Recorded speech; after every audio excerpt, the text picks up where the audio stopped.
Tout ceci déjà, c'est le tableau de bord de la voiture. Le petit compteur, c'est pour le chauffage, là où il y a ton doigt. Donc, ça dit à quelle température le moteur chauffe. Et normalement, il y a C qui veut dire, bon, tout ça, c'est en anglais, cold. H en haut, là, veut dire hot. Voilà. Donc, l'aiguille, si là doit être au milieu, quand l'aiguille est au milieu, pour ma part, il est prudent que tu t'arrêtes. Le moteur refroidisse même pour 2 heures du temps d'abord. D'autres versent l'eau sur le moteur. Je ne conseille pas ça. Donc, pour refroidir un peu rapidement ou brutalement le moteur. Quand il y a l'aiguille commence à dépasser le milieu, ça veut dire qu'il y a surchauffage. Le moteur chauffe en excès et ça peut exploser, ça peut prendre feu et les gens sont en danger dans la voiture. Le deuxième compteur, touche un peu. Là, c'est le compteur pour l'accélérateur. On a parlé de ça, n'est-ce pas? Voilà. Le troisième compteur. Là, au fur et à mesure que tu roules, que tu accélères, donc tu prends de la vitesse, tu files, l'aiguille là monte pour te faire savoir si tu roules à 10 km par heure ou 20 km par heure ou ainsi de suite. Ici, cette voiture, tu vas jusqu'à 220 km heure.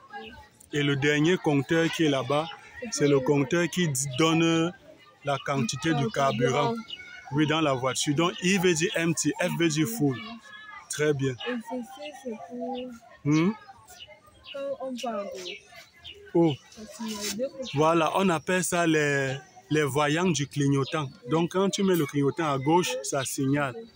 Quand tu mets à droite, ça signale. Quand tu mets les feux de détresse, c'est ça là-bas, va appuyer. Le triangle rouge là. Exactement, tu appuies ça et ça signale. Oui, à l'aide. Très bien. Oh, c'est le mot. C'est le SOS, à l'aide, à l'aide. C'est ça, c'est le mot, exactement. Devant et derrière, dehors, devant et derrière, à gauche et à droite.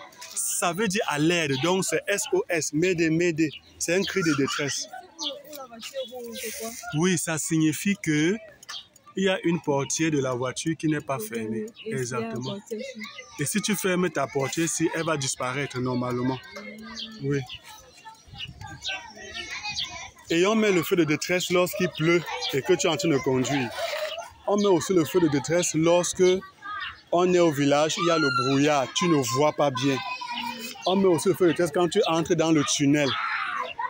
Oui, et on met aussi le feu de détresse quand on veut changer la roue de la voiture ou lorsque le moteur a un problème, on a appelé un mécanicien. Voilà, donc de venir pour dépanner, non? Voilà. Donc, c'est un peu ça.